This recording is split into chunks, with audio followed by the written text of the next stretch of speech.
दरअसल पेशवाओं के अत्याचार से महार समुदाय त्रस्त हो गया था और स्वाभिमानी जीवन जीने के लिए युद्ध का रास्ता उसे जचने लगा।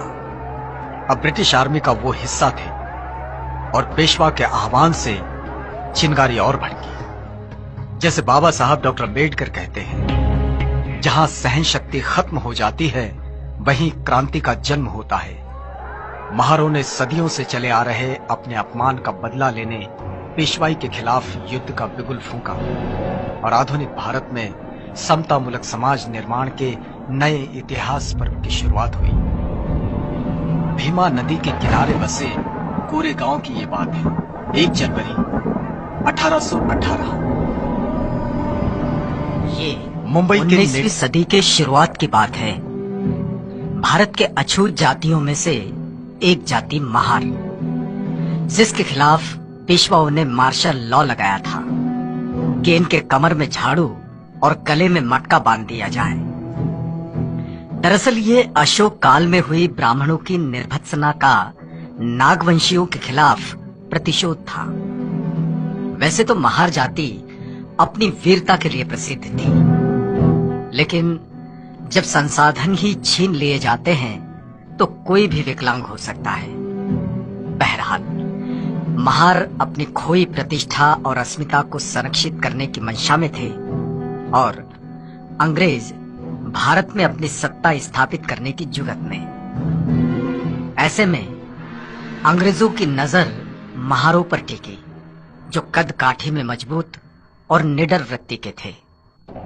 अंग्रेजों ने ब्रिटिश भारत की सेना में महारों के लिए दरवाजे खोल दिए और उन्हें फौजी शिक्षा भी दी। अंग्रेजों को पेशवाओं की सल्तनत खत्म कर वहां ब्रिटिश राज कायम करना था। तैयारी शुरू हुई पेशवाओं पर आक्रमण करने की। महारों के सरदार सेनापति सिद्धनाथ के कानों पर यह खबर पड़ी तो वे स्वयं बाजीराव पेशवा से मिलने गए।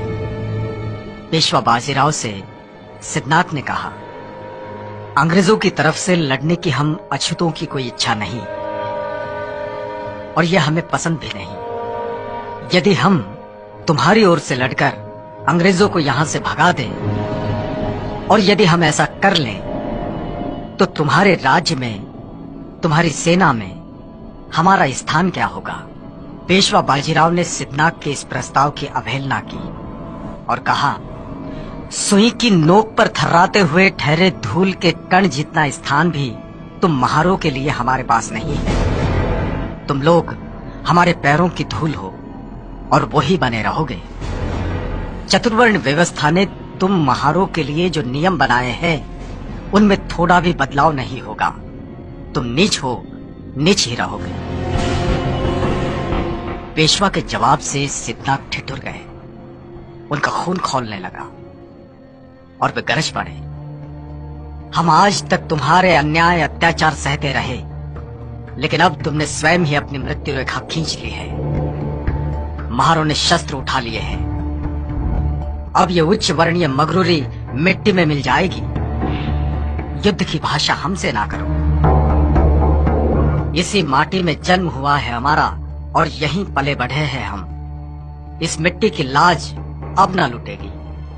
अपने न्याय हकों के लिए युद्ध करना कोई पाप नहीं है। ये ही युद्ध की अंतिम घोषणा है।